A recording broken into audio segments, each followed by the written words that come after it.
specifically if we're alone. When we're uncertain, the first thing we usually do is to look at the reactions of others to figure out what's going on, but then without others to share the information and reactions with, right? The ambiguity kind of becomes very hard to solve. And then what happens is our minds will quickly race to the darkest possible conclusions. So unpleasant things can also happen when small groups of people experience isolation together.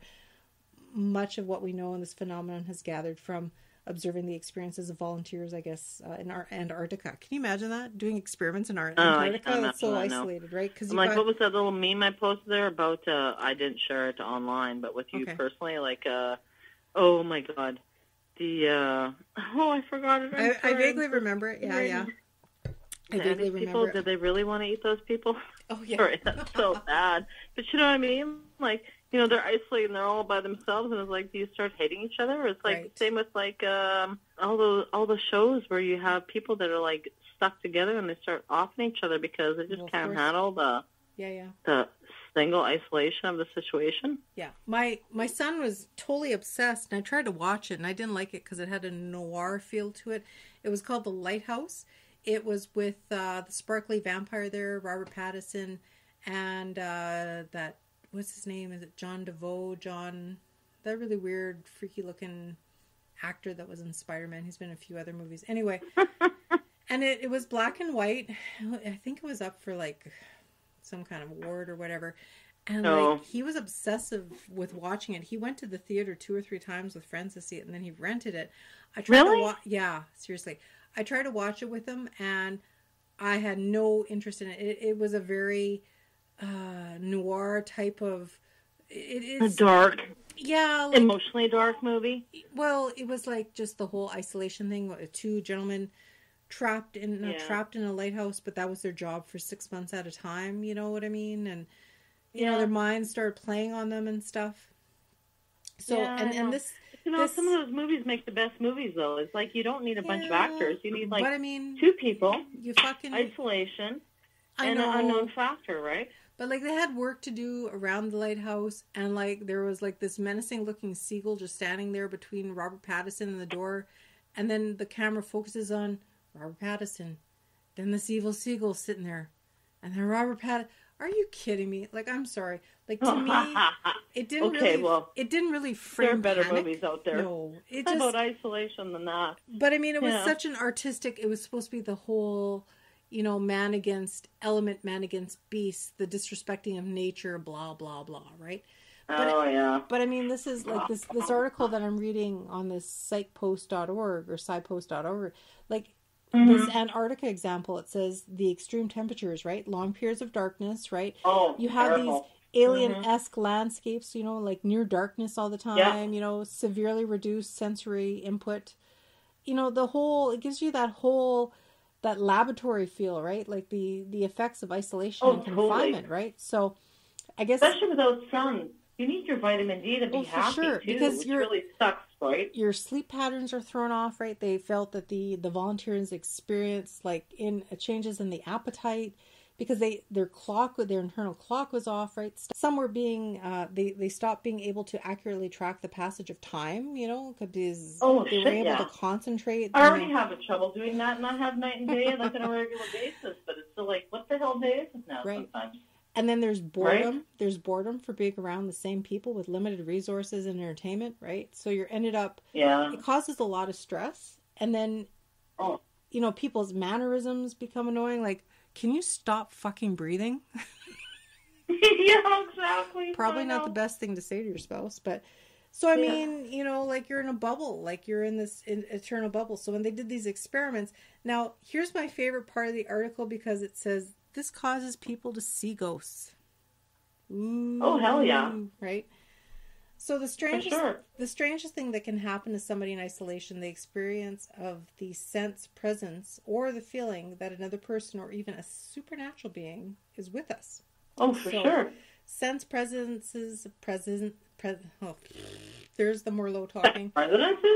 Presidents, oh my God, it's Abraham. Usually appear in environments with static physical and social stimulation. So in other words, when you're by yourself in a quiet, remote place, just like, the characters from these movies, you have low temperatures and high levels of stress that are also common ingredients. does this kind of remind you of sleep paralysis to a certain extent? Like it just kind of, you know, some of the most best descriptions of sense presidents come from, like, say, lone sailors, right? Mountain climbers, Arctic explorers, you know, anybody that's experienced hallucinations and out-of-body experiences, right? Oh, you know, they see things, their minds make things up. And I think it's almost like remnants of what their mind knows and sees of past experiences, and it kind of reproduces that, right? Like, especially when you got the mountain climbers, they have the lack of oxygen, right?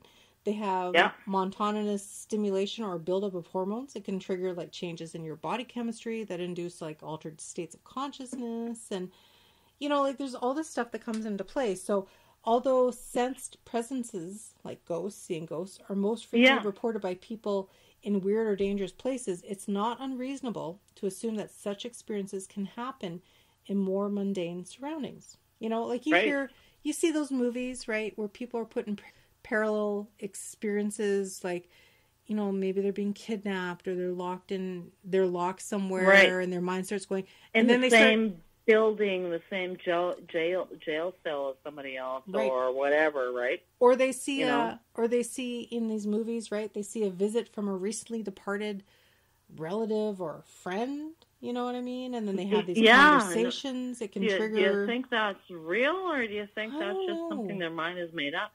You know, when my grandfather passed away and my grandmother was by herself a lot, I mean, don't get me wrong, we were there, like, all the time and helping her. Like, I was her servant. Right. Like, really, I was, you know? Right. You know, I did ask her one time, and I said, you know, are you lonely without Opa? You know? And I think I meant that because I wanted to get her a pet or something. I was trying to segue, you know?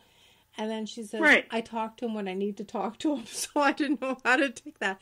But I think a lot of people do that for comfort, right? Like, if you're with the same person for 60 some odd years, you know, they're still there, right? So yeah, you do. I don't think as much as the isolation at that point, but maybe the loneliness and the high stress, right? So maybe, you know, there's some biological conditions that trigger, like, a visit from a person, like a widow person or an elderly person, they're having hallucinations with a dead spouse. But maybe because they're missing the day in and day out routine. Maybe because that's healthy with them. It's a coping method, right? You know, it's a part of the grieving. The simple things in life sometimes are, like, the easiest to mimic. You know what I mean? Right. It's like how many times people say, well, I saw a lady cooking supper. Mm-hmm. Well, that's the easiest, most simple, mundane things that, you know, someone does day in and day out. It's like, you know, I saw a woman and she was, like, making supper. Right. It's like, never mind her. She's good, right? Like, that's your friend there? Yes, exactly. You know, like, you know, they just come back and repeat the same shit. Who knows? But I don't know. But like residual hauntings, right? Like, it's not necessarily. For sure. It's not necessarily. I don't think it's not necessarily that they want to do it to disturb anybody, but it's just become a part of their pattern, a part of their habit. You know what I mean? Like, it's. Oh, for sure. Yeah. It's what they know. Yeah. It gave them comfort because they could depend on it. Like, it's just part of the ritual, you know, the same energy. So basically, I would be, like, sitting in my little corner on the couch with my iPad on my lap for 200 years. I'll be doing dishes for 200 fucking years. Are you kidding me? Oh, anyway. Fuck, I'll be folding laundry forever. Never mind. Yeah. No, but I totally get that. And I totally get when people are like, you know, especially, I can't imagine. Like, I'm sorry. Like, not that I'm, like, sticking up for criminals, but I can't imagine, like, okay, say for, like, people, like, of war that were put in isolation for, like, fucking 15 years or some shit. Like, you can't tell me when they got out they weren't, like, that shit cuckoo. Yeah. Like, that would be, like, I don't know. Do you see people that you don't know? Do you see people that you do know? Like, I don't know. Yeah. Are there people that are there that have been there before that come back and say, shit, though, you're going to be okay when you get out? Like, you know what I mean? Right. Like, I don't know. Yeah. So, and then... That would be scary. Like in this article, you know, like when you're seeing ghosts and hallucinations of dead people and all that kind of stuff, right? So they're basically saying, what might all this say about the way we're hardwired? It's clear there's a meaningful connection to other people, right? So maybe like residual hauntings, maybe people are trying to make a connection with other people, you know, because that's what they know to keep sane. Right. Because it's energy, right? And, you know, is it as essential to health as the air we breathe. Given that prolonged periods of social isolation can crack, like, say, even the hardiest of individuals, perhaps in the absence of human contact, and our brains may manufacture social experiences in a latch. It could be like a last-ditch attempt, really, to preserve our sanity, you know? Oh, shit, yeah. Could be. Like, really? I mean, I don't know. Yeah. Thank God we're not at that point in our life that we have to worry about that. But then look at the people who purposely put themselves into, like, a self-isolation, like, aside from all this virus stuff, right? Like, you know, hermits and stuff. Right. There's people, they go live in the mountains and fuck society, and I've had it. And no, not my thing. Sorry. No, I gotta talk to people. We're Libras. I'm pretty much of a introvert, right? We're Libras. You know, I can be an introvert. I can be an introvert when I need to be an introvert, but I like people as a rule, you know? I like people as a rule, too, but it's like, if people are too much, I'll be like, okay, I'm just going to slap on some music and be by myself for, like, the next 4 days, like, you know? But if you don't have that option, and you're stuck, holy shit, I don't know. Like, honestly, like... That would be, like...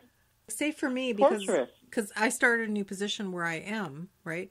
And I really do truly, I like and I respect the girls that I work with, because we're like a solid little unit. And I want to help them as much as I can. We're working from home, and I find that disconnect, and not that I'm lost, but just the fact that we were building towards something and could learn a lot from them, but I could also teach them a lot because I've been around a lot longer where we work, kind of thing. Oh, you know? Yeah. So, I mean, this isolation thing, I mean, obviously it's for the greater good, of course, right? But I mean, at the same time, you know, you got the camaraderie, that's lost. I mean, I'm not going to hallucinate and pretend that they're here. I'm not going to, like, you know, put blow-up dolls with name tags on them or anytime soon or anything like that. No. Not that I have that in my house. Let's get that clear. But I mean, the fact being... But, you know, if you were alone for 10 fucking years... But I mean, you never know what'll happen, right? Well, that's like, just it. You know, I do appreciate going into a job every day and interacting with people and seeing people that I've built relationships with, whether it's somebody at the photocopier or somebody in the washroom that I've met once indirectly. Like, it's you know good what to have. I did too, until I kind of got that kind of thrown. You know, when you like build that kind of relationship and someone rips the carpet out from under your feet, and you're like, "Well, fuck you." I know. Yeah, I did do that too, and I did like that as well. I had that. But then it's sort of like then you sort of try and keep your own shit to yourself.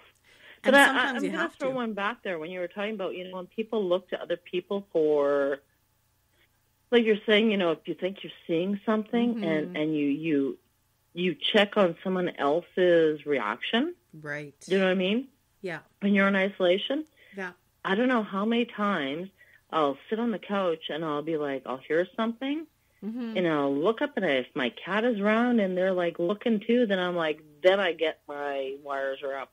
Yeah. You know what I mean? I know what you're saying. Because it's weird. Like, I mean, I even did that once. I can remember being maybe 16 or something at my parents' place, and we had maybe 17, I don't know.